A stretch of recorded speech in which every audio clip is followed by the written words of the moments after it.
السلام علیکم ورحمۃ اللہ وبرکاتہ۔ ناظرین، کلمہ طیبہ کے حوالے سے کچھ چیزیں میں نے آپ کے سامنے عرض کرنی ہیں۔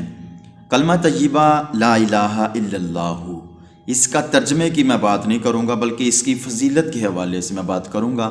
ہم اکثر پڑھتے رہتے ہیں، سنتے رہتے ہیں، لیکن اس کی فضیلت کے حوالے سے بہت سے ایسے لوگ ہیں جن کو اس بارے میں نہیں پتہ کہ اس کی فضیلت کیا ہے۔ ناظرین، حضرت ابو ہریرہ رضی اللہ تعالی عنہ سے حدیث پاک مروی ہے، اور ابو ہریرہ نے ہی حضور کی بارگاہ میں عرض کی، یا رسول اللہ صلی اللہ علیہ وآلہ وسلم، قیامت کے دن آپ کی شفاعت کن لوگوں کو نصیب ہوگی؟ یا رسول اللہ، وہ کون سے خوش نصیب لوگ ہیں کہ جن کو آپ کی شفاعت نصیب ہوگی؟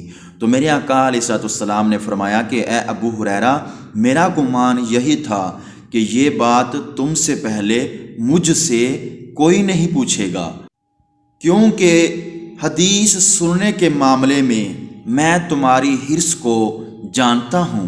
تو میرے آقا علیہ السلام نے پھر فرمایا کہ اے ابو ہریرہ، قیامت کے دن میری شفاعت پانے والا وہ خوش نصیب ہوگا جو صدق و دل سے لا الہ الا اللہ کہے گا۔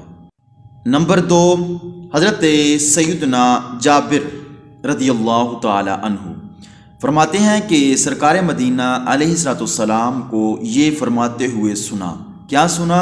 کہ حضور علیہ السلام نے فرمایا کہ سب سے افضل ذکر لا الہ الا اللہ ہے اور سب سے افضل دعا الحمدللہ ہے۔ نمبر 3، حضرت سیدنا ابو ہریرہ رضی اللہ تعالیٰ عنہ سے حدیث پاک مروی ہے، فرماتے ہیں کہ سرکار مدینہ علیہ السلام نے فرمایا کہ جس بندے نے اخلاص کے ساتھ لا الہ الا اللہ کہا تو آسمان کے دروازے کھول دیے جاتے ہیں، یہاں تک کہ وہ عرش تک پہنچ جاتا ہے جب کہ کبیرہ گناہوں سے بچتا رہے۔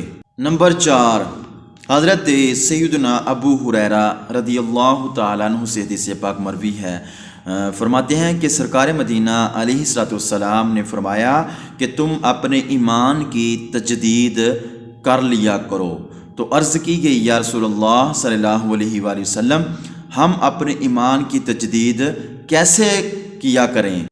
تو فرمایا کہ لا الہ الا اللہ کثرت سے پڑھا کرو۔